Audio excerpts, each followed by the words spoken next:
I could barely manage the steps when I climbed down from the army shuttle by nightfall. My husband had called me a burden, my mother-in-law had carried my suitcase to the door, and my 10-year-old daughter and I were driving through a Kentucky thunderstorm. My name is Mara Whitaker. I was 46 and had spent 22 years in Army logistics before retirement. A transport truck overturned on a flooded road in Kuwait. I survived, but nerve damage left me with a limp. Daniel barely looked up when I entered our Lexington house. "You're home," he said.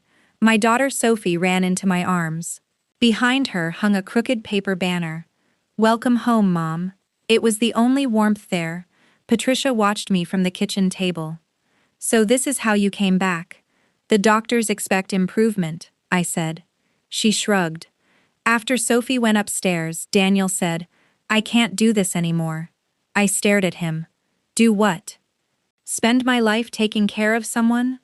Before I could answer, Patricia appeared with my suitcase. Daniel had already emptied our joint account. 20 minutes later, Sophie and I were gone. I drove east toward the farmhouse my father had left me 18 years earlier. I paid the taxes but never returned. Near 2 in the morning, I turned onto the gravel lane and saw a porch light glowing. An elderly man stepped outside, leaning on a cane. Eli Mercer had been my father's closest friend. "I wondered when life would bring you back," he said. He handed me a worn envelope in my father's handwriting, marked for Mara when she comes home. Inside the farmhouse, after Sophie fell asleep under my mother's quilt, I opened the letter. "My dear Mara, if you are reading this, something has gone terribly wrong." My father explained that Daniel had visited him before our wedding, asking about the land, savings, insurance, and mineral rights.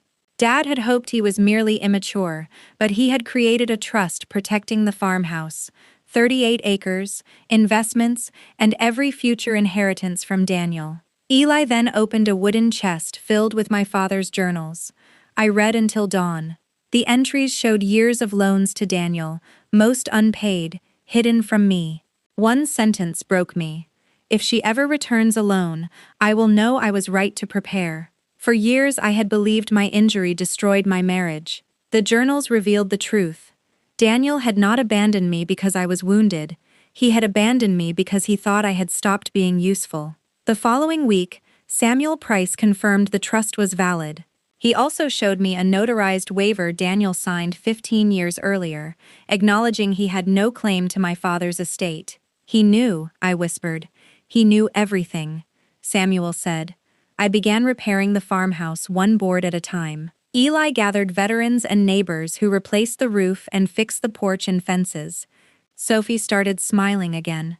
I took part-time inventory work at a hardware store and learned to move through pain without apologizing. A month later, Daniel arrived with gifts and rehearsed regret. Patricia followed, insisting families forgive. "We can sell this place and start over," Daniel said. Sophie stood beside me and asked, "If you loved us, why did you leave us in the rain?" Neither answered. I told Daniel counseling might help him, but our marriage was over. 3 days later he sued, claiming I had manipulated my father into changing his estate plan. The hearing took place in Winchester. I wore my Navy retirement suit. Eli, our neighbors, and half the local veterans post filled the benches behind me. Daniel's lawyer described my father as confused and weak. Samuel answered with evidence: the trust, property records, journals, bank transfers, handwritten loan receipts, and Daniel's signed waiver. Eli testified that my father had entrusted him with the envelope shortly before dying. When Daniel's attorney questioned his memory, Eli smiled. "I forget my keys," he said. "I do not forget promises." The judge studied the waiver, then the loans Daniel had accepted while pretending my father lacked judgment. "The trust is valid," she ruled. "The waiver is valid. This case is dismissed with prejudice." Outside, a reporter asked for comment. I looked at Daniel leaving with Patricia and felt no triumph, only relief. By spring, the farmhouse had fresh paint, a repaired porch, and crooked vegetable rows Sophie swore Grandpa would have fixed. I began restoring old furniture in the barn, discovering satisfaction in saving things that deserved another chance. Not everything broken does. One evening, Sophie and I placed flowers on my father's grave. She asked whether he had known he would still be protecting us. I touched his name carved in stone. He knew love could outlive him, I said. Walking home, I understood that he had not saved me with property or money. He had saved me with truth.